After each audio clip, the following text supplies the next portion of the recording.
11:15 Pacific Daylight Time. Good morning, everyone, and welcome to the 2021 Active Transportation Symposium. This session is on strategic improvements, implementing quick, safe, and affordable solutions, otherwise known as Quick Build.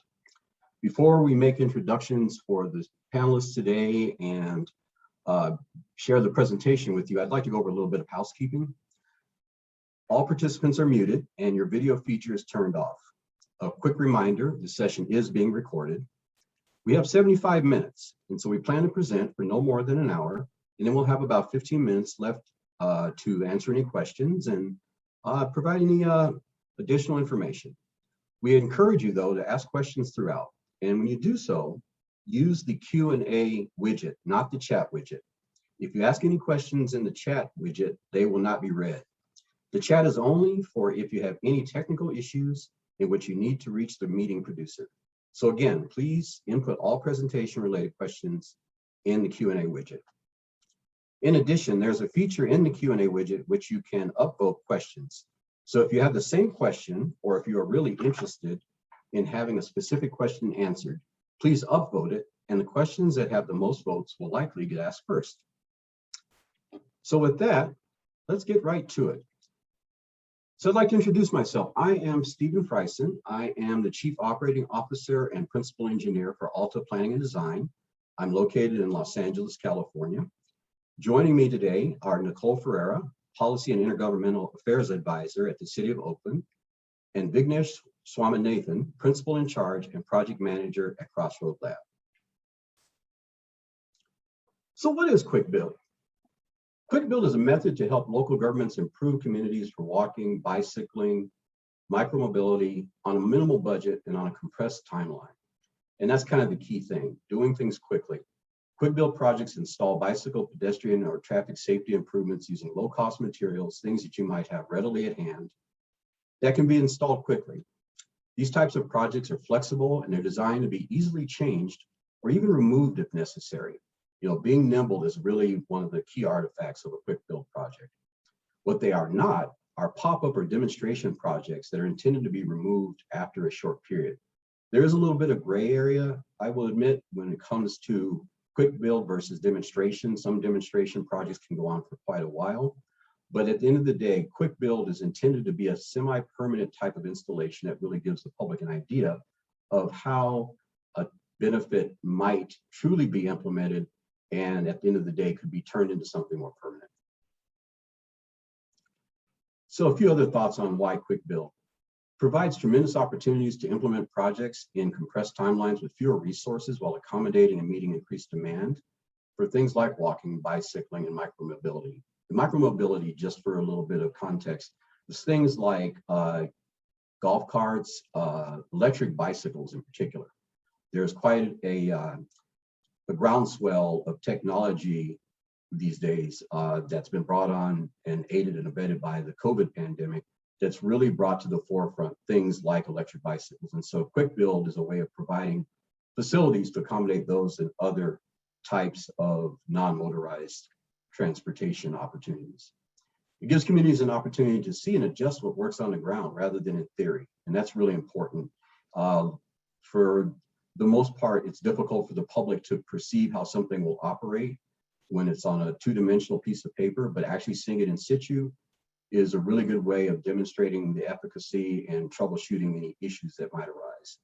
And it's also how we get input and feedback on the design so we can inform development of an eventual project. And the last thing I'd like to say on it is that it also allows us to accelerate pedestrian and transportation networks. A lot of times, active transportation plans, bicycle master plans, other mobility plans are put in place and they're built in an incremental fashion. And Quick Build provides an opportunity to accelerate that process. It also allows for implementation of improvements in a more equitable manner so that, as can often be the case, where the more affluent or more connected communities see improvements first, Quick Build allows for spreading the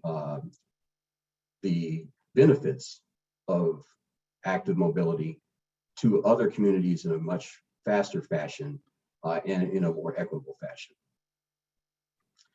So let's talk a little bit about the actual process. And I broken it up into 4 major areas: the planning, followed by design, actual implementation, and then ongoing maintenance. So let's dive into those. So planning is all about pulling together the right team.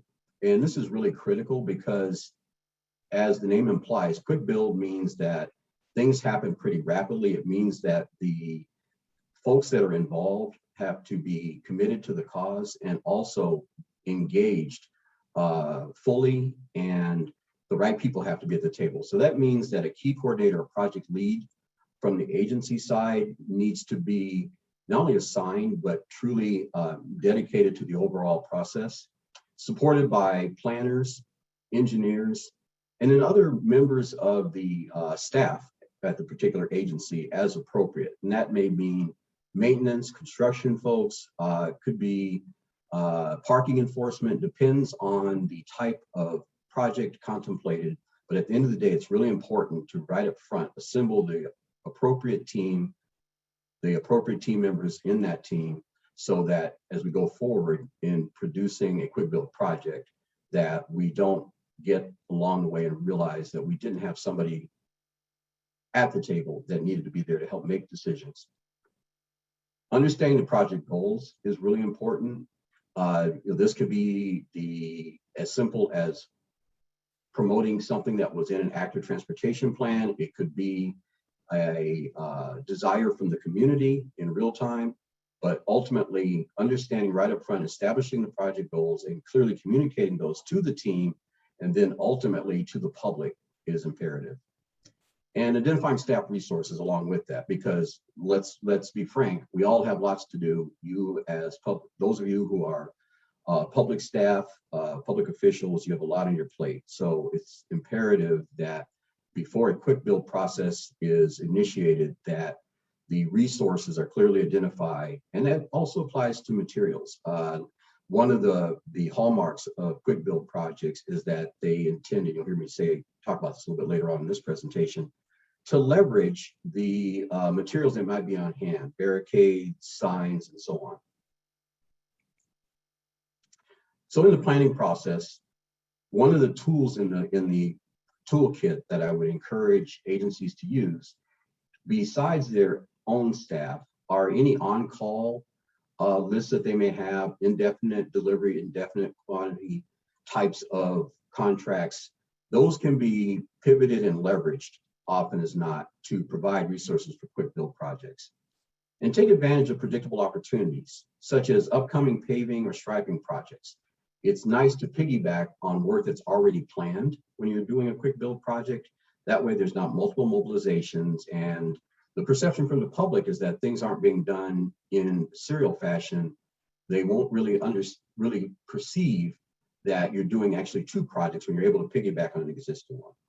And then I've made reference to active transportation plans, bicycle and pedestrian master plans previously, and I want to bring that back up again because that's another opportunity to leverage work that's already been done. Often as not, those types of plans have recommendations and preferences as far as order of implementation. And so they offer an opportunity to leverage that information to put a quick build project on the ground.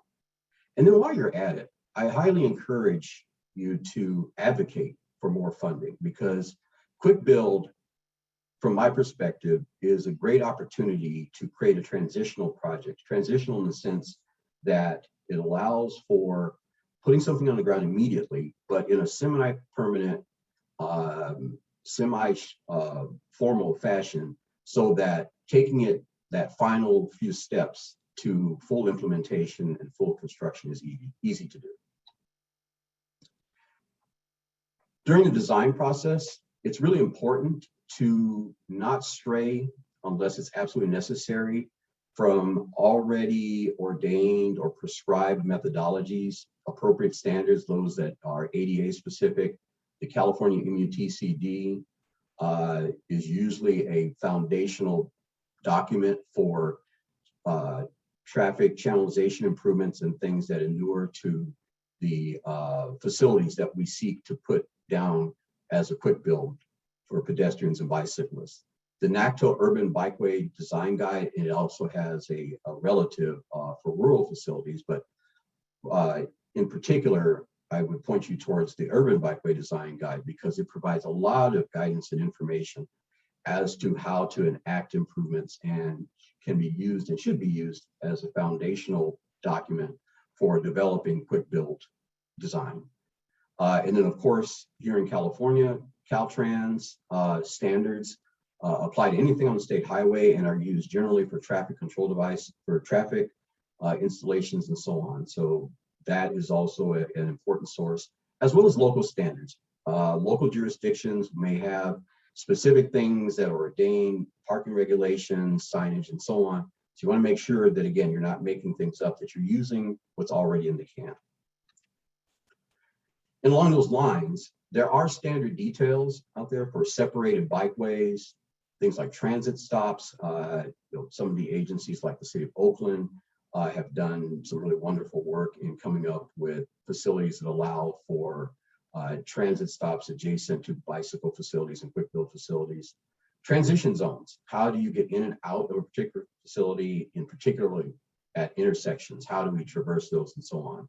There's quite a bit of literature out there and representative projects. And so I encourage anyone who's doing a quick build project to not reinvent the wheel. There are multiple sources and in this world of the internet, it's easy to collaborate and find examples of what you'd like to put on the ground.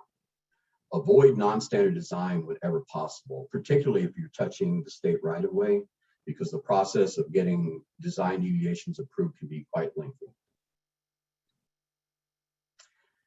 Quick build also, by definition, attempts to do the work within the existing curb-to-curb width, if you will.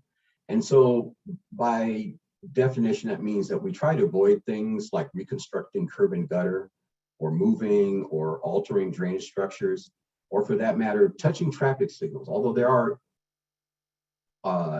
are times when traffic signals, especially if there's video detection used for traffic control, that some of those changes can be relatively minor. But any type of new signal installation can take quite some time. There's quite a bit of lead time for materials delivery and so on. And so again, from a cost standpoint, from a time standpoint, because again, the key words here are quick build, you want to avoid reconstruction. Design within existing roadbed. This will save time and it will save money.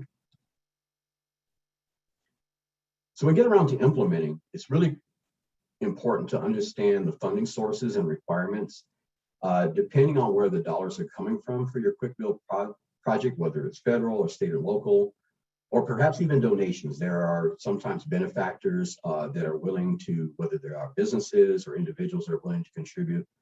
Often as not, money does not come without strings. And so in the case of things like grants, it's really important to know when they may expire so that you don't find yourself running up against the clock. And so that knowledge needs to be baked into the overall quick build delivery process. And then at the agency level, I would encourage all agencies to take advantage of streamlining the review process wherever possible. And this goes back to where I started this conversation with making sure the right people are in the room.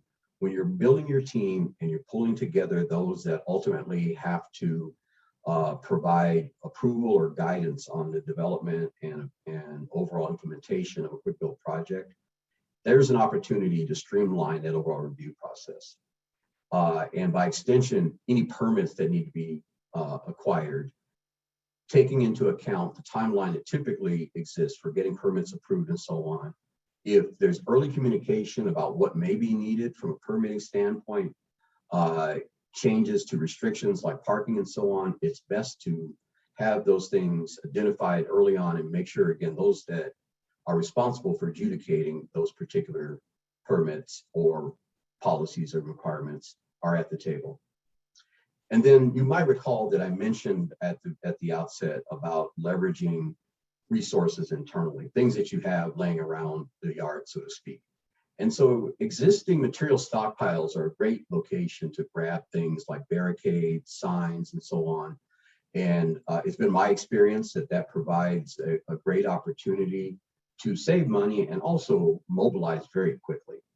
And so again, I would encourage you all, those of you who are public agency officials and staff members, again, kind of keep in mind that you may have in your literally your backyard there at the yard materials and items that can be beneficial to implementing a quick build project. And construction in and of itself, as I said, I just want to emphasize a point. The opportunity to embed a quick build project with some other planned construction that is complementary and doesn't have some conflict, if you will, with a proposed quick build project. That's a great opportunity to save money and also save time. So you put it on the ground. Now what? Anything that's built has to be maintained. And something to keep in mind is how long that installation is intended to last. And again, quick build projects are not generally intended to be permanent in the sense of 20 years plus, but they are expected to last for a while. And so that means that the materials that you select are important. And so again, be thoughtful about what you put down and recognize that not only will it have to be kept up, in some cases, things may get knocked down and have to be replaced, but it also has to be maintained in concert with other ongoing activities like street sweeping, trash collection, other ongoing municipal activities that may conflict or may find interference with the quick build project. And once again, I'm going to encourage you all to make sure that when you're setting up your team that's going to implement the quick build project, that you have at the table people from departments like street sweeping, so that if there are things that might not be obvious to the quick build designers, it will be obvious to those folks that have to go out there and navigate around the improvements. And so it's really important to have them at the table. And lastly, who's going to be responsible for taking care of the installation? Is it in-house maintenance staff?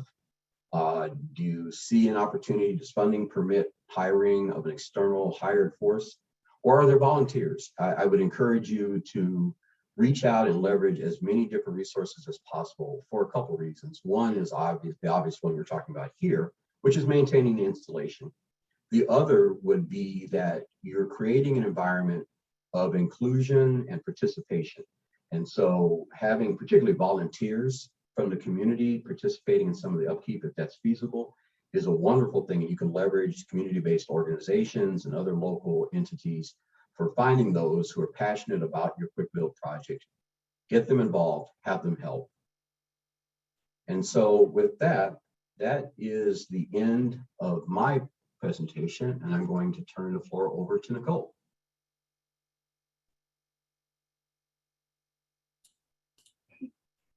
Thank you, Stephen. Good morning, everyone. Had to look at my clock for a moment. Hope you're all doing well. I'm going to just pull up my slide deck here.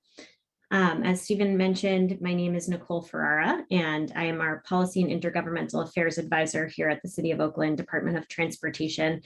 And we've had quite a number of quick builds popping up around town, and wanted to share some of the lessons learned through this process. Sorry, a second. Okay. So today I'm going to share a couple of examples of quick builds that I had the opportunity to lead, and then some of the considerations that I've gathered along the way, whether they were projects I led or projects that some of my colleagues led. Oops, I don't know if you can see hold on, my slides advancing. Hang on one moment. Okay, there we go. So the first one I want to discuss is Harrison Street at 23rd Street in Oakland. So the background on this quick build is that we had, unfortunately, a senior crossing the street hit and killed by a left turning vehicle on Harrison Street. So turning from the side street onto the 6-lane roadway you see in the before picture. This location was adjacent to our oldest and largest senior center in the city of Oakland, and also adjacent to our lake, if you're familiar with Oakland, Lake Merritt. So we worked to quickly, within about 60 days, change what you see in the before to the after. This is my first project I got to work on in Oakland. It was really exciting. It felt really meaningful to do this work. And what you see here is we restricted the left turn. This was before the sign went up, but there was a left turn prohibition from that side street onto Harrison Street. And we did a road diet from 3 lanes in each direction to 2 with a bike lane. And we obviously built some really large median and bulb outs that were bright purple to help bring some fun vibrancy to this kind of downtown area. And we also built out curb ramps where none were in place prior, which was really important given that it is adjacent to a senior center. A couple of things about this. This had already been designated a bike route. It was already in our bike plan to have bike lanes, and we actually have a capital project coming that would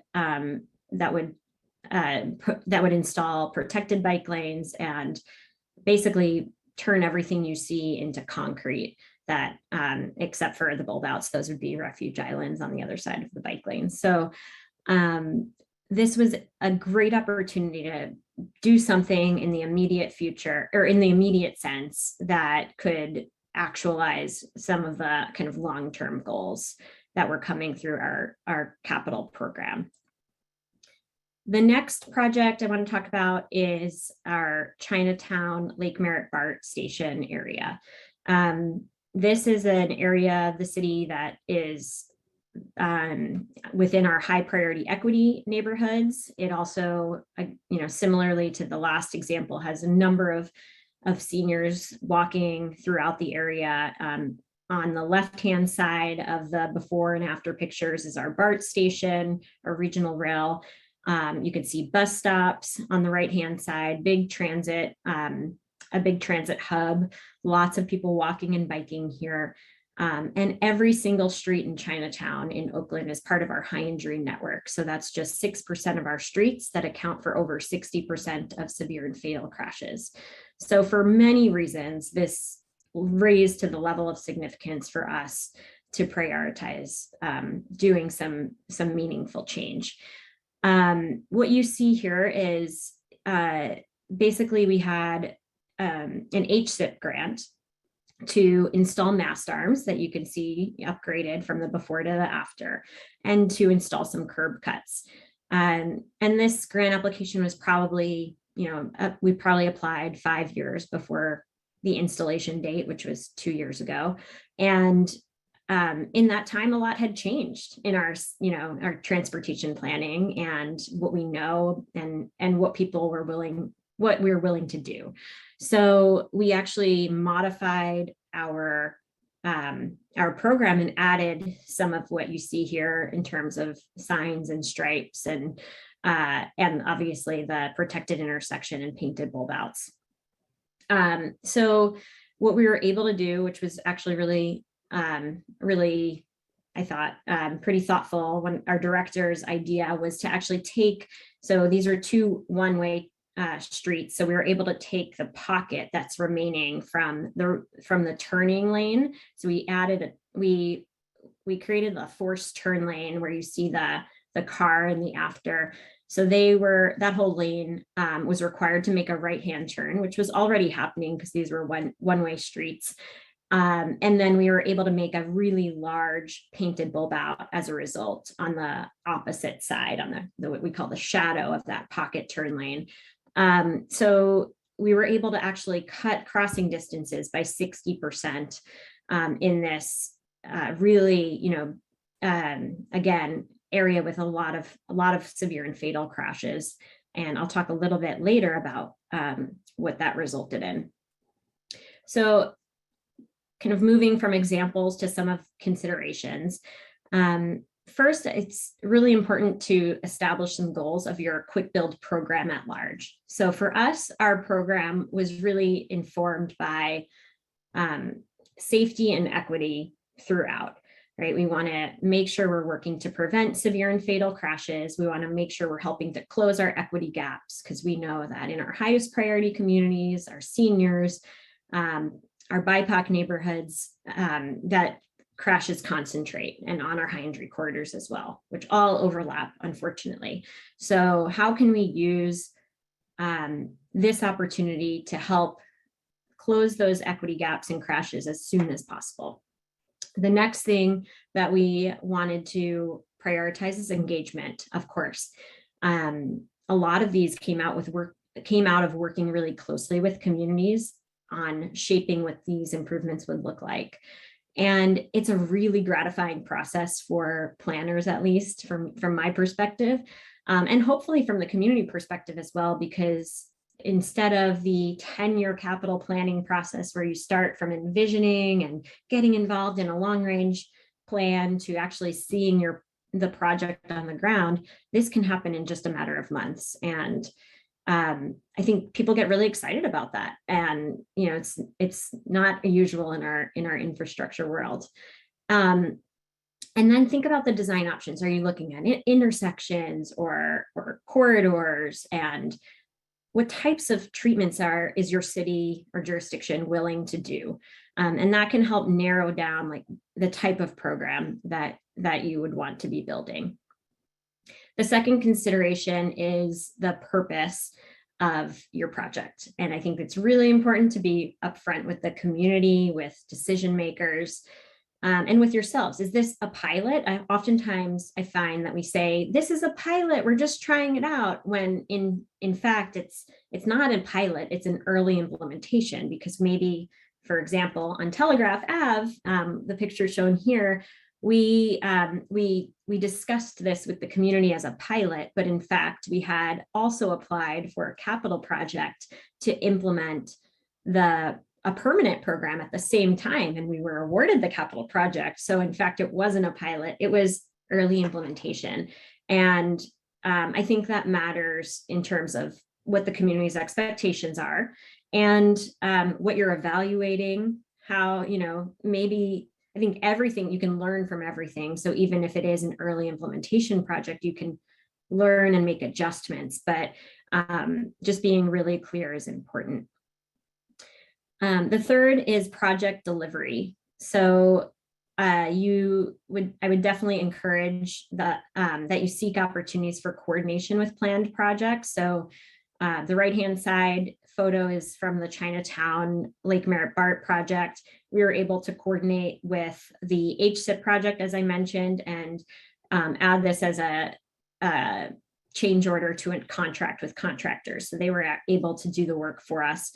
On the left-hand side, the Harrison Street project, we were able to get our own crews out there and do this work. And it was actually a really cool experience to be working with our crews, doing a corridor project that on a major thoroughfare, and they actually hadn't done something like that in a long time. So this was also at the start of our organization as a DOT. So we had a really cool opportunity to grow and build internal capacity.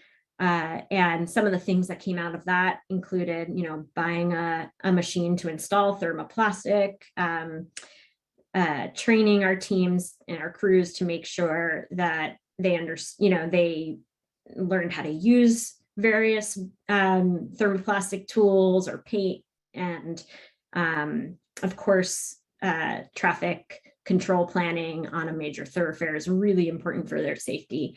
And then finally, just pride, being able to see your work on the ground, saving lives, making a difference for communities. There's nothing really better than that in the public sector.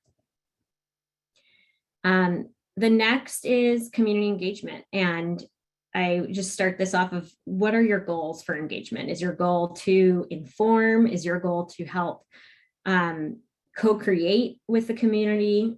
Is your goal to help give the community something that they can design themselves? So being really clear about what your goal is, and of course, respecting communities and proactively seeking opportunities for engagement, especially in our highest priority equity neighborhoods. And be open to flexibility. You know, I think this is an awesome example. This is 90th Avenue in Deep East Oakland, one of our highest priority equity neighborhoods, where we worked with the community to design the mural that you see, we call it the Scraper Bikeway. And the Scraper Bike Team is a local institution that helps work with youth, build their skills in biking. And there's a whole culture around biking within the Scraper Bike Team and in Deep East Oakland. And if you haven't seen the Scraper Bike wheels, there's like they decorate their wheels with beautiful decorations. So those were captured in the middle of this street, which is a bikeway, transitioned from a 4-lane roadway into a 2-lane roadway, as you see here, with bike lanes on either side of the street, and this center running mural. The next thing I want to talk about is materials. I don't have an answer here. I'm going to start off with that, but I'm going to also share, I think in our planner world, at least, an engineer world, a lot of times we think that the materials we're selecting are going to be perfect and they're super cool, and folks will, the community at large will love them. But I have yet to install a project where people haven't complained about the materials. So I'm just saying that out loud because it's going to happen. And I even was on a webinar where there were beautiful materials I thought installed, and they heard the same thing. So it's hard, temporary materials are hard. They don't hold up as well as concrete. We installed on the right-hand side this Zikla bus boarding island. AC Transit had a lot of issues with it. They couldn't, vehicles couldn't always see it at night. So we actually, in our latest quick builds, we have actually been building concrete boarding islands, and we found that they actually aren't that much more expensive, if at all. So we continue to iterate. On the left-hand side, you see the soft hit posts.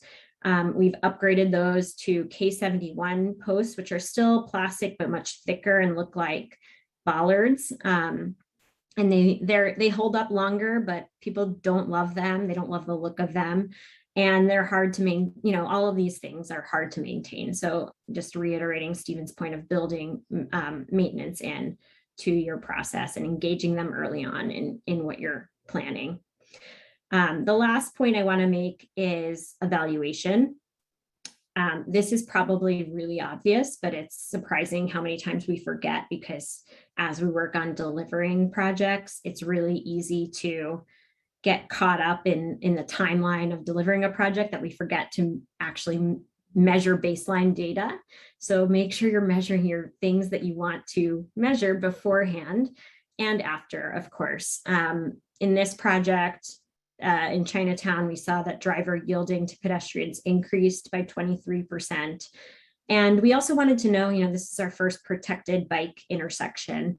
We wanted to know the yielding to bicyclists, and drivers were found to yield to bicyclists 87% of the time.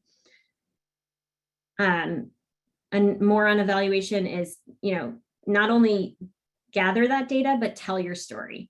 Make sure you're communicating that to the public and to your stakeholders, to your decision makers, so they also are hearing the impact of these quick fixes. So, that whether that means having press conferences and inviting the mayor, or, working with local media to tell your story, or developing fact sheets like the one on the right-hand side. It's really important that you get the word out about what you're seeing on the ground. And with that, I'm going to close and turn it over to Vignesh.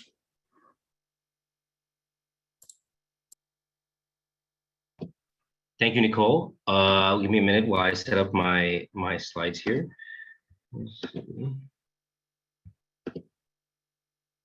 Sweet.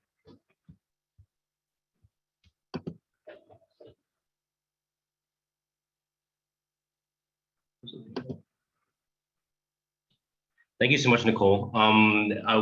I'd like to introduce myself. My name is Vignesh Swaminathan. I'm the CEO and president of Crossroad Lab. And I'm going to talk to you guys about a lot of the success stories that we've had as being a consultant, delivering quick build projects for public agencies, either through on-calls or actual capital improvement projects. Many people know me online as Mr. Barricade, where this screenshot is a little old, but we actually hit 1.2 million followers on TikTok and a little over 1 billion views on TikTok. I talk about civil engineering, drainage infrastructure, equity, and quick build projects, and I highlight a lot of the projects that we built here at Crossroad Lab. My experience is I used to work for the city of San Jose in downtown operations, doing traffic control for events, marathons, and festivals, and worked with the city and dense downtown on all the logistics that required when you have a marathon or the president come to town. I then worked for Crossroad Lab, where I worked for Mark Thomas and Company, where I designed freeway interchanges. I did plan specs and estimates for a lot of large freeway interchanges throughout California. And there I was kind of exposed to a lot of the ills of poor planning and when engineering has to come up. And now as Crossroad Lab, we design a lot of protected intersections. I sit also as a chair of the Cupertino Sustainability Commission and as a chair of VTA's Citizen Advisory Board. I want to take a few steps back and kind of talk about what is the point of civil engineering and what is the point of our work. At the end of the day, we are all water-based on this water-based planet, and we've always been manipulating water throughout our history.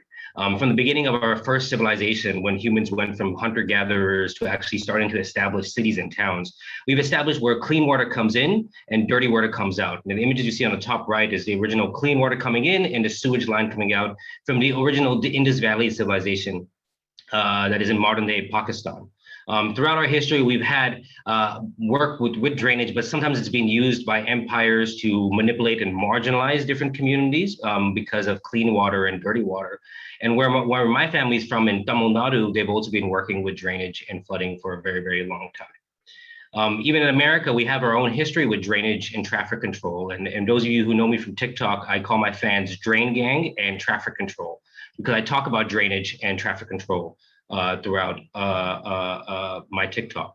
From our native populations that lived amongst rivers and creeks as they meander through our land here, to eventually get into an agricultural society or suburban areas where we manipulate drainage with curb and gutter or with ditches.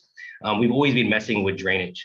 Throughout our history, we've had curb and gutter and civil work. Right here on the left is an image of standard detail from Public Works that is from before slavery. This is from 1846, I believe, is when this Public Works standard details, and it shows curb and gutter. But we never really installed curb and gutter on many roadways because we actually allowed for drinking and driving on many of our streets. Drinking and driving only became illegal in America around the 60s through activist movements. But right here on the right, you'll see what a typical cross-section is of a rural roadway where we have a clear zone that allows for inattentive drivers to end up in the clear zone in the ditch. And now we do a lot more work in terms of keeping road cars in the roadway with guardrails and other types of traffic control.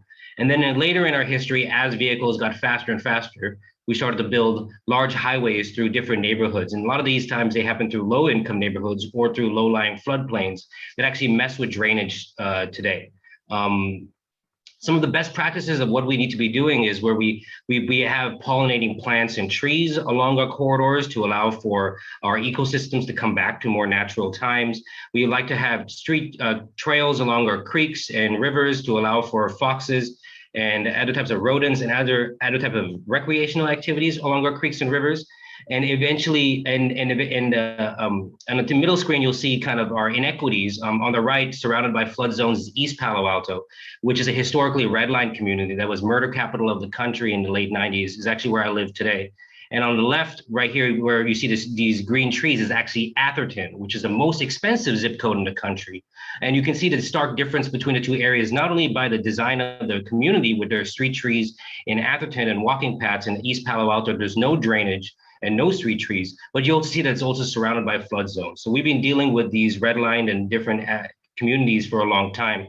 And quick build projects should not be used to detract from our goals here. On the top right, you'll see kind of the best practices where we do stormwater management, and you see protected bike lanes and bus boarding islands, and a lot of the best practices of what we would want.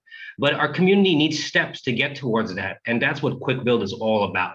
It's all about doing the best practices and communicating what the best practices that the community needs, but working through a stepped approach to there.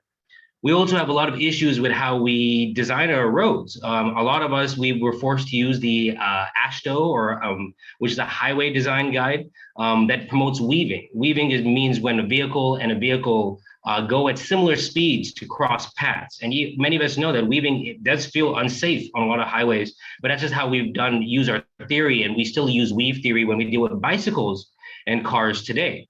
This is highly inappropriate because of the speed differential between the bicycle and the car, where the bike can go 5 to 15 miles per hour and the car will turn at 10 to 30 miles per hour. And this is what causes most of our fatalities. And so not only do we have our drainage and equity-based planning and design that we need to do, but we also need to plan for roadway safety, which is caused by poor design because we've been planning our streets like highways. This is a best practices of what we have right now. We've had the NACDO Urban Design Guide that shows green paint. This is actually, as green paint has evolved, we're not actually supposed to do green paint this way. It's supposed to be dashed so it's not confusing the drivers at night. On the bottom here, you see what Caltrans recommends from the Highway Design Guideline is actually for bicycles to make a left turn from a bicycle left turn pocket. We all know that a bicycle has to weave over multiple lanes to get over to this left turn pocket. And this type of practice, or even a dashed lanes at right turning vehicles, promotes weaving and not crossing where we want to get to. And so some things that we should be, Quick Build is a part of education to educate the community of how we can ride safely.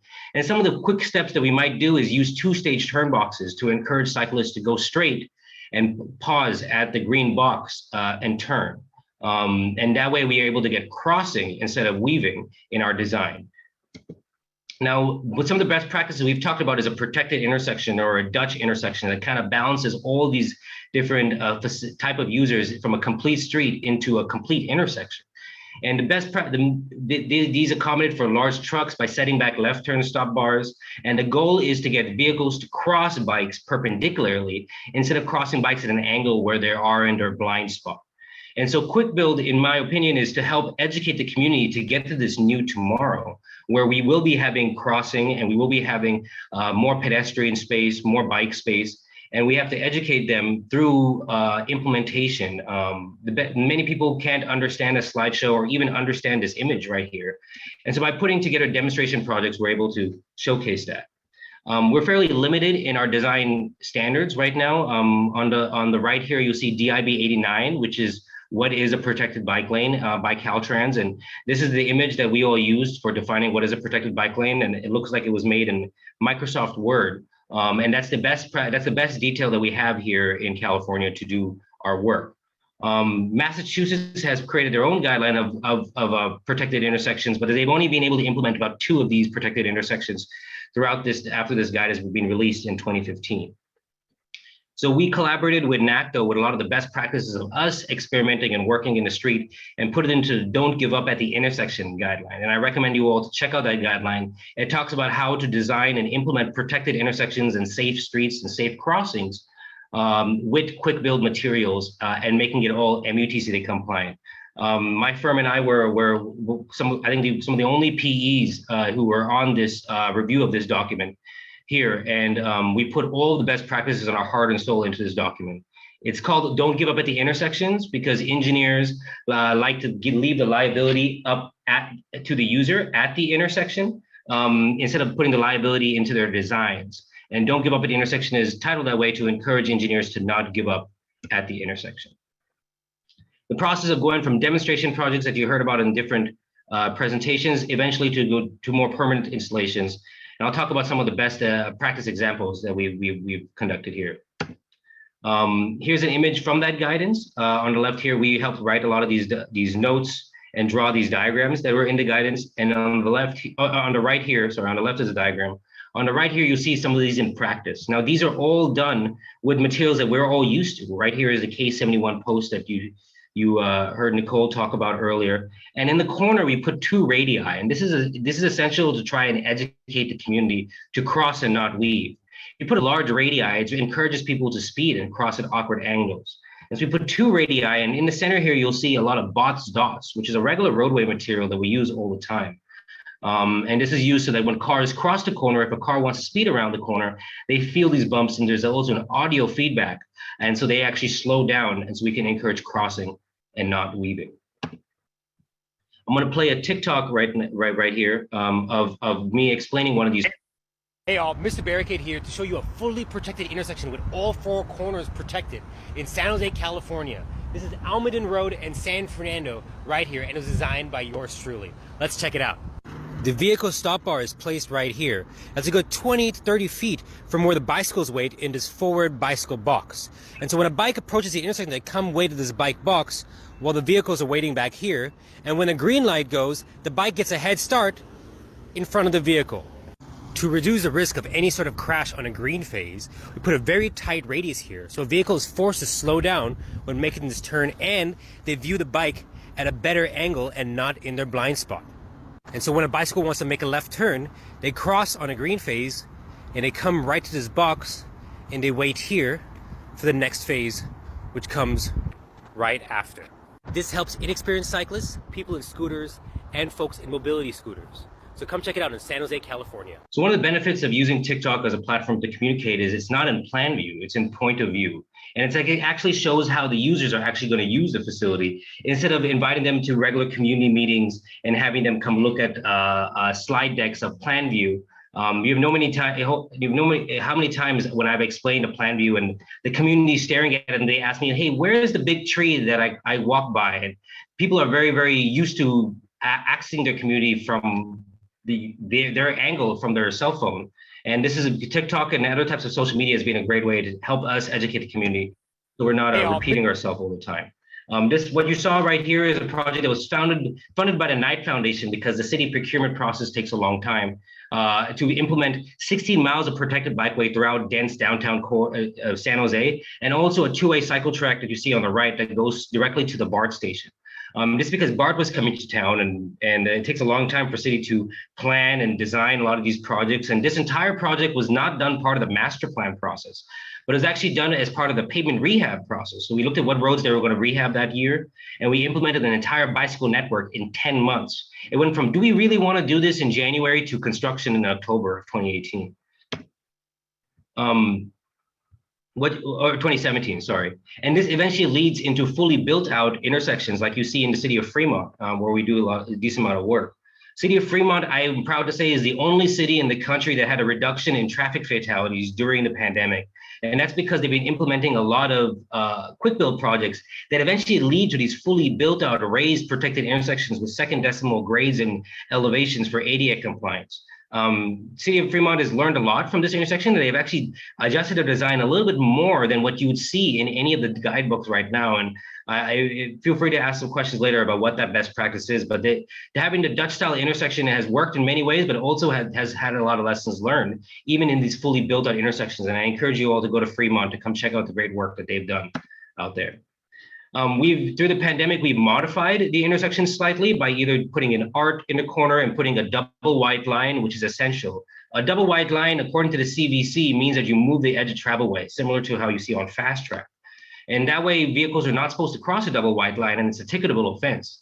And so by communicating that to the police, communicating that these are mountable to fire, and working with all the different stakeholders, we're able to implement these kind of phase protecting intersections where you might do it with art, like you see on the left here, and eventually do it with two-stage turn boxes as part of education to teach people to cross in 2 stages, and eventually putting in the fully Dutch protected intersections that we all would like to see. We've assisted cities with some pilot projects as well to help communicate this design, and they don't need to be the full of the intersection. They can be part of the intersection, and this was proven to be very successful for the city to actually learn from and move towards actually implementing what they have in their master plans. Quick build projects kind of require a slightly different type of project delivery. It kind of steers away from how we typically do projects where we do design, bid, build, where the engineer provides the best type of work that they can, the Cadillac in their own way, and they provide to the city. The city value engineers it, cuts costs and tries to work with the engineer to reduce that. And then the city chooses lowest bid to actually go deliver that project. This leaves it entirely up to the consultants and contractors to develop their designs, and very little power by the city. And this is how we operate right now in the public sector. Design build is how the private sector operates, where they hire an engineer contractor to work together, and the owner, the city, or in many cases, the building owner, has full control of what they want, what type of windows, what type of facilities, and quick build projects really require a design build approach. The reason so is because the city is purchasing these materials and they need to plan for operations and maintenance. When the city purchases a bunch of posts, K71s or the Zikla Islands or Zikla bumps, etc., they need to plan for an ongoing repair and replacement process, similar to how a building owner plans. And so a design build is the correct approach when we approach quick build projects. And design build is now allowed according to the procurement of many public sector projects as of 2019. The future is integrated project delivery, and that's a lot of what you see Nicole and her team doing a great job of where the city staff is directly just going and implementing, testing, learning from the community, and doing this as part of an ongoing program instead of projects. And that's where we want to get to, where the city has full control of the project instead of up to the contractor, and we have integrated project delivery. But many cities, especially small cities, don't have the workhorse staff that the city of Oakland and larger cities have. And so a design build approach is what's appropriate for them to not take too much time in terms of training their maintenance staff and more. But the end goal is to eventually have integrated project delivery where the in-house engineers and the in-house maintenance staff are able to deliver these projects ongoing.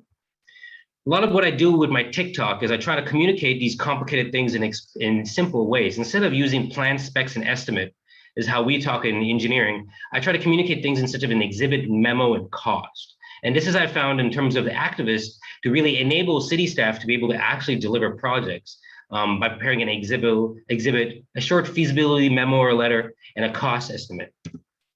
Here's examples of some of the exhibits we produce. As you notice, we try to use transparent hatches and we use the right truck radii because we're not trying to hide the problem. Too many concept designs use solid hatches that hide the roadway width, that hide the sidewalk, that hide trees and utility relocations. But a lot of the work that we do is we try to figure out what we can do within the curb to curb, and we have the construction conversation first. The reason for that is that's what's going to cause the delay. And by preparing these things at this kind of level of detail, it actually helps move the egg forward instead of it being delayed in these concept plans or complete streets guidances that kind of sit on shelves. Eventually, we lead into quick build plans. Now, quick build plans are very, very complex. They're almost as complex as doing roadway plans because there's a lot of modifications. We have to create new symbols to kind of show what signs are going to remain, what signs are going to be established. Right here, this looks complicated, but to the community, this is very intuitive from their point of view. You have every single bicycle facility and its second cousin in 1-2 intersections here. And that's because there's a one-way street. There's also a university here. There's a future two-way. And so preparing these plans can be quite cumbersome. Also, I would add that traffic control is almost as expensive as preparing quick build plans, as preparing the traffic control documents for actually putting orange cones and barricades to actually build out these green bike lanes and buffered bike lanes and other types of quick build features. So always note that hiring a traffic controller and doing that design can be just as expensive because you have to do multiple phases to finally implement the final phase, which is quick build. Many projects happen by community leaders working directly with city staff to have ongoing projects through RFPs. But the real goal as part of this integrated project delivery is to have city staff work and enable is the right word, to enable community leaders so they are educated to be able to make these conversations and facilitated by either paying community-based organizations or just through education measures like I'm doing through my TikTok, so that our fans, our 1.2 million fans, know and understand what is a buffered bike lane, how it's important, why we're using paint and post, and what our final goals are to actually do ongoing projects. And this has proven very successful to our clients. They're able to implement art crosswalks and protected intersections, and without us are able to go and continue their process. The city of San Jose has taken the network that we built in downtown and used the same standard details and with slight modifications, being able to implement a larger network throughout the greater San Jose area. And I applaud their efforts and their in-house team for being able to continue that process moving forward. These projects are basically bottom-up planning instead of top-down planning, where we're listening and engaging the community. And there's many, many great projects that the city of Oakland has done, as you saw from Nicole's presentation of Painting Town, where they've been doing bottom-up planning, where they're listening and hearing and educating the community on doing these curb extensions. Projects can come up from complaints. The center is from PTA in Fremont that has implemented a lot of curb extensions throughout the town. And on the left is an interesting example where an ex-mayor who just knew how to work the system worked with all their neighbors to actually donate land for a trail in their backyard, and committed the city saying, if you don't, I got all the land, I'm going to give you the land for free. If you don't build a trail here in a matter of 10 months, then I'm going to retract my donation. And so the city just put in a dirt trail. It wasn't fully paved, but they made ADA compliant trail heads. And I'd even call that a form of quick build. It's just ADA ramps and they have go to a dirt trail, but they were able to implement a trail fairly quickly. And so that we don't have to also limit it to just roadway projects and paving projects, but there's also ways of having bottom-up planning through different means. It requires sometimes a phased approach, and I'm going to talk a little about that here on a project we did in Doyle Street in Emeryville, California. Mr. Barricade here to show how we took away a lane and added an on-street trail in a residential neighborhood on Doyle Street in Emeryville, California, designed by yours truly. Let's check it out. We reduced the traffic by introducing traffic diversion so cars do not get on the street anymore. And it's only bicycle pedestrian. This block has 2 parks on both sides, so it made a lot of sense. We made the road into a one-way street, and we added these plastic posts and trash cans to help define the space. We tested this out with temporary barricades for about 2 months and gained feedback about parking loss and traffic diversion before we implemented this. And we also designed it that bicycles don't have to stop, but vehicles do. So come check it out in Emeryville, California. It's really hard to communicate these big concepts in 39 seconds or 40 seconds. But what I've done is to create many videos to help enable and explain our community to understand what we're doing and how we're doing our phase approach here when we do implement those projects. This was a part of the paving program in Emeryville where we implemented 12 miles of roadway. Some of it shared, some of it with speed bumps, some of it with protected bike lanes, and some of it with this on-street trail that you see here. That's for walking and biking. Doing it with temporary water-filled barriers to observe parking lots was really great to be heard the community's feedback.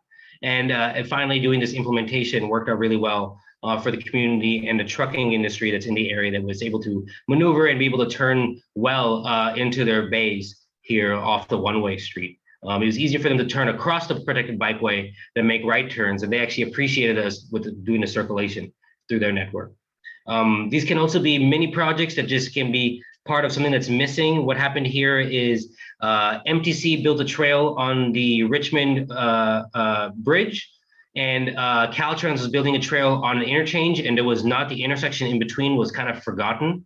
And so we came in and built the project very quickly in a matter of 2 months here with the city of San Rafael, from design to implementation here. And that was able to be a great access point for the community to be able to access their trail.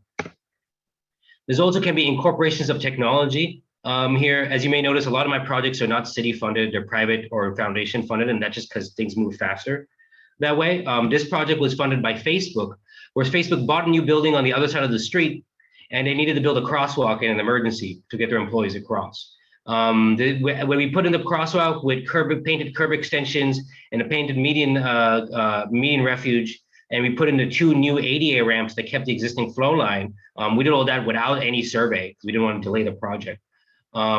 This project took 3 months from concept to construction, sorry, 3 weeks from concept to construction, from where does the crosswalk need to go to actually implementing this.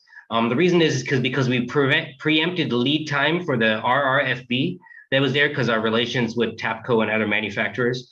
And what the city started to delay the project by asking for a lighting study along the entire corridor. We did not want to wait to do a lighting study along the entire corridor. And so what I found was this unit right here on the right. This is a light beacon that when the RRFB, you press the button and it talks to you in English and Spanish with haptic feedback across the street. It also shines a beacon down that illuminates you and the area around you, and it's all solar panel. And there's a battery attached to this. And I even call these as part of Quick Build. There's an incorporation of these kind of low-tech solar powered technologies to actually go and illuminate the crosswalk quickly. And this way we were able to deliver the projects in 3 weeks. So it's about understanding the environmental review, understanding the city's plan review process, trying to figure out how to avoid CEQA by not doing major lane modifications and drainage modifications, and implementing what you can without major digging, like we did here, without having to trench to find an electrical line, and just by using solar panels to power not only the light, but also the RRFB. And so I'll close by saying quick build projects don't have to be scary. You just have to make them the MUTCD compliant, communicate to the traffic engineers very differently. Don't talk about them as being bike projects. Not everybody wants to hear that. You got to talk about them as being complete streets projects and have very different conversations with each of your stakeholders about what their needs are and how this project is going to address their needs. From fire department being able to run over these materials, to the police department knowing how to ticket them, to trash loaders knowing what they have to do with their dumpsters, to the city knowing how to street sweep and what kind of maintenance agreements they need to have with business organizations and more. You need to be able to have different conversations with everybody to actually have complete intersections and complete streets implemented through quick build. With that, we'll pass it on to answer any questions. Thank you so much to all of our panelists today. Great information. Really appreciate all the information that you've all provided today. We're going to move on to Q&A. My name is Summer Lopez. I am a project manager through the Active Transportation Resource Center, and I will be facilitating our question and answer session. So the first one, I will open this up to anyone that wants to answer it. How are agencies addressing ADA in quick build projects, especially truncated domes? Many of the examples with curb extensions look like someone who's visually impaired will still have to wait at the original curb. I can answer that. In the city of Fremont, we've used longitudinal ADA strips from the actual ADA ramp that have led up to the truncated domes to be mounted on the asphalt. There's a few different products that can be mounted onto the actual asphalt, and we've used actual hard materials such as either pots or other curbs to be around that area so it can be identified. And addressing ADA is very, very critical. In Fremont, we actually heard back from the visually impaired community. There's a blind school nearby that they actually didn't like the longitudinal strips. And the way they followed the roadway was actually by listening to the traffic next to them and then walking along through listening. Because longitudinal ADA strips, yet common in other countries such as China and Singapore, have not been introduced into our transit facilities consistently yet here today. And so understanding what they're used to and listening and making these changes has been a very, very difficult process, but it is something that is needed. The way we accommodate that by adding more fixed objects such as plants and posts in the area where they were able to feel to get around these facilities. Yeah, and just to add to that, we have considered surface mounted truncated domes at the edges of our painted bulb outs. The ones that we've investigated and the way that we would mount them, our ADA coordinator was worried that it could create a tripping hazard further down the road. And we have done that in some situations, and sometimes they do separate from the asphalt. So if you do have the in-house capacity or contractor capacity to actually install them into the asphalt or concrete, that is 100% ideal, but sometimes that's not a quick build. So for us, we do two things. We make sure that the painted bulb out has posts that are, or objects that are 3 feet apart or less, so that someone with a visual impairment, if they are in the painted area and they're kind of confused or lost, they're directed to the crosswalk. And then we also make sure to time the crossing so that anyone with a that's starting at the curb has enough time to cross curb to curb. Great answers. Thank you for that. So have any of you found that quick build helps to maintain community engagement that often falls off over the long transportation planning / building process? Yes, I'll start. Absolutely. What happens is when you actually put something down on the ground, it's tactile, people actually have an opportunity to use it, and it's a great opportunity for feedback. That, to me, that's one of the beauties of quick build. It allows you to fine tune it, and so that when you do spend money on the ultimate installation, it really has been ground truth by the people who are going to be using it and going to be living with it. So yes, it absolutely is beneficial to the ongoing process of developing a permanent improvement.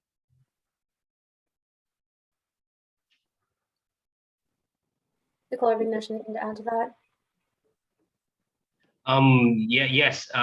Getting a lot of feedback through that is vital. We've also kind of incorporated more and more different practices as we've evolved our design. We've been using a lot of tack-on concrete in the roadway. That's been very, very cheap to use, where we don't dig into the asphalt at all. And we just stick dowels into the road and we extrude concrete down. What it takes is communication with the city staff also to understand that when they are hit, that they will fall, and how to maintain that. And it requires a little bit more communication and enabling of their maintenance staff. Great. And just a reminder to all the folks listening, if you have any questions, go ahead and drop them in the Q&A. And then if you jump in the Q&A section, you'll see that you can upvote any of the questions that you would like to see answered that are already there. So this next question, this is for any of you. What lessons did you learn from your quick build projects that changed or influenced permanent construction? I could jump in. On Telegraph Avenue, it was quite a challenging street to put a protected bike lane on, because there are a lot of T intersections without signals. So in general, probably one of our most complex streets to put a protected bike lane on. So we learned through that process that our sight distances needed to be longer, that we needed some traffic calming at the turns, especially from Telegraph onto side streets, crossing the protected bike lane. We learned that some of the left-hand turns from side streets onto Telegraph were, could be removed and prohibited. So that's one of the things we'll be integrating into our permanent project. So lots of lessons learned, and it was really helpful for that, for sure. I'll add, I kind of hinted at it in my presentation of where Fremont is headed. Well, at the end of the day, we want bikes to cross in 2 stages, and we're trying to educate people to do so. And what we found with a lot of quick build projects is there is some conflicts between the bike and the pedestrian that is unplanned, and it's something they expected, but it just is coming up more and more. And so what Fremont has been incorporating to try to educate the bicycle is actually putting in art and other types of features in where the bike lane is. So when the bike gets to these protected corners, they feel they're in a pedestrian space. And so they start to act more like a pedestrian, which is what we're trying to do. When you cross in 2 stages, you're crossing like a pedestrian. And so by putting in art and other types of rumbles, or putting yielding and creating that entire corner into a yield space, that's kind of where I see a lot of protected intersections headed, even the permanent build ones, because we're trying to educate cyclists to become less like a vehicle and more like a pedestrian. This is very useful when we have scooters in town, because scooters, people don't know how to ride a bike or scooter, and they're jumping on a scooter. And so they have limited speed, but by putting in these extra rumble strips or yield markings and telling them that, hey, you don't have a special space that's a bike space, you're in a pedestrian space, and combining the bike and ped crossings, that's kind of where I see these projects headed into large glorified curb extensions that are more pedestrian priority. And the bike, when they go through the streets, through the roadway, they actually become more like a pedestrian. Now, this does anger a lot of hardcore cyclists, kind of the folks that cities are used to catering to. And it also angers a lot of e-bikes. And I think for a lot of those folks who want to ride like a vehicle, let them ride like a vehicle. So introducing an actual shoulder in the roadway for them to actually just do what they used to do, because a lot of e-bikes and fast cyclists actually just want to make a left turn from the left turn pocket. And so what we've ended up incorporating is bicycles that are in protected bike lanes going into these glorified pedestrian curb extensions, and adding in a small shoulder that's not a full bike lane for all the fast moving cyclists that just want to do what they used to do.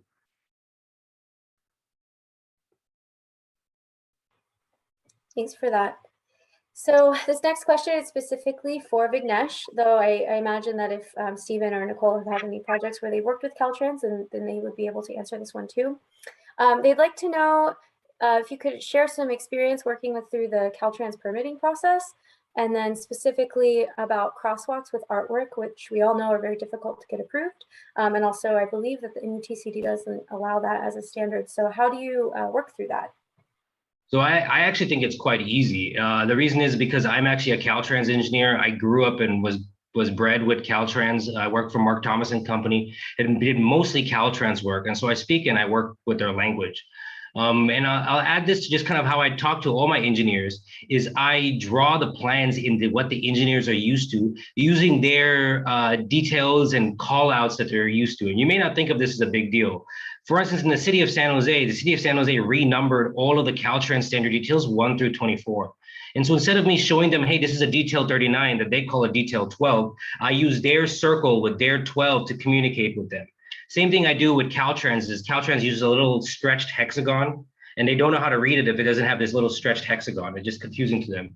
And so I've always drawn all my plans straight in the Caltrans format with the Caltrans line types in AutoCAD. And that way it's a very smooth process when we work with them because we're communicating at the way that they communicate instead of showing them different pictures or different standards or not the right CAD lines that they're used to.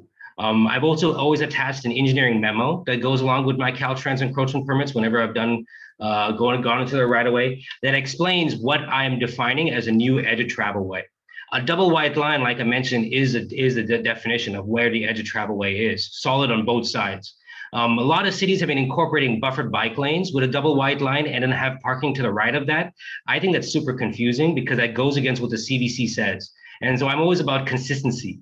When I would do a double buffered bike line with the parking to the right side of that, I would do one side solid and one side dashed to be in line with what the vehicles will police, or the police will how the police police vehicles. And so having a double wide line, being very, very strict about what you're doing and how you're being consistent on your local roads into what Caltrans has been really, really helped in communicating when we have to do protected intersections and crossings.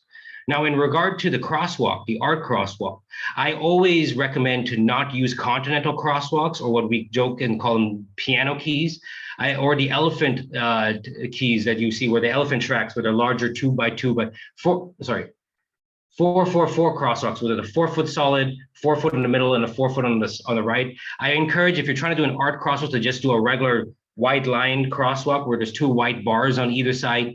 Might even recommend them being 2 feet wide on either side instead of the typical 1 foot wide, because that way Caltrans can't argue what you're doing within those white lines. According to them, a vehicle, according to MUTCD, when they cross a double white lines on both sides of the crosswalk, that's a regular crosswalk. So you have the freedom to do whatever you want within that space. And so making sure that you are dotting your I's and crossing your T's when communicating with engineers is essential, because that's how they live their life, is looking at it in that way. But it does not work if you want to do a piano key crosswalk or an elephant track crosswalk. Even I will speak out against that just because it's not seen well at night and in rain conditions. And so making sure you have your double wide line with 2 wide bars with thermoplastic is essential to be able to do art and fun stuff in the crosswalk and even extending that into the sidewalk. Can I just add quickly, I think you've seen from our presentation that we are open to some innovative, wild ideas in Oakland, but we really do try to keep that in more of the pedestrian zone. So kind of to Vignesh's point, on the other side of the double white lines. And we know that high visibility crosswalks are effective at reducing severe and fatal crashes, and we really try to maintain those as a space for consistent high visibility crosswalks across our city, and reserve space, whether that's intersection murals through our Paint the Town program or some of the quick builds that you saw, reserve that space for community expression, art, etc. Thanks so much. Great answers. We have time for a few more questions. This next one, it seems that quick build concepts not always welcomed by public agencies. How can stakeholders, this specific person's at a nonprofit, better educate public agency stakeholders / decision makers on the benefits of quick build? It's open to anyone. I love this question because I used to be an advocate before coming to government. So I will jump in. I think there's a lot of strategies, but inviting your engineers or whomever, planners at your local agency to watch webinars like these, to download our fact sheets on the efficacy of our quick builds and share those with your leadership. Find that person in your local government who wants to make change. Look at leaders at the top, from elected officials to your mid-level managers, trying to find champions at each level. It's kind of your typical advocacy strategy. So yeah, even talking to the media about it and elevating it that way is also effective. Stephen, did you have something to add to that? Okay. Yeah. I'll also add that one of the reasons that city projects they struggle or to do this is because there's so many different departments in the city. In the city, you have DOT, Public Works, Parks and Rec, planning with development and environmental services, all designing curb and gutter, all in the public right of way, all hiring their own consultants and different consulting groups, and they're all competing. And so there's a lot of bureaucracy, not only within the city with these different departments, but they also are all hiring their own consultants and all hiring their own on-call teams to design stuff in the same right of way. And so this type of communication really, really struggles to have a multidisciplinary conversation, which is quick build, which talks about drainage, street sweeping, art, different materials, and being able to facilitate that conversation is quite difficult within agencies. And I feel for activists who try to facilitate that. We have webinars and we have conferences to do so, to kind of have cross-pollination between different agencies. But you got to understand, the city staff, maybe somebody who's a young person who works for the city, they've learned everything from their predecessor, who's another person who also worked for the city, and their predecessor, who's another person who worked for that same city. And so there isn't really a lot of cross-pollination between different agencies and different communities on what is potentially possible as what they would see in different areas. A lot of cities are kind of stuck with whatever consultants that are in their area. And so they end up going with the same and inherently rehiring the same consultants that they're comfortable with. And that's why there's not a lot of progress in terms of new ideas and new innovations that happen, especially for a lot of rural towns that only have a few consultants in the area. They end up being stuck with that same group, unless someone who's from outside of town, who's more national, or someone who comes from a more urban center is able to come and facilitate that. What I've been doing with my TikTok is I've been kind of just explaining that and putting it out for free for everybody. As a small business, we saw a lot of larger companies starting to copy us, and I just figured, let me just put it out for free for everybody with the Don't Give Up at the Intersection book, and by educating people through social media and the community to enable city leaders and community leaders to actually see and visualize it from their point of view, that these things can function well and they can be successful projects. All right, thank you so much. So that's all we have time for. I know we got so many great questions in the Q&A section. I'd just like to thank all of our panelists again today for joining us and for giving such informative, wonderful presentations. And of course, to all the listeners, thank you so much for joining. I'd also like to invite you all to come tomorrow to day 3 of our symposium.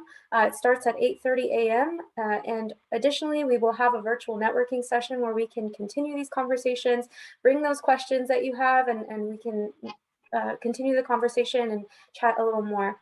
Again, thank you to our panelists. We're so appreciative of you for being here today, and we hope to see all of you listeners tomorrow. Thank you so much.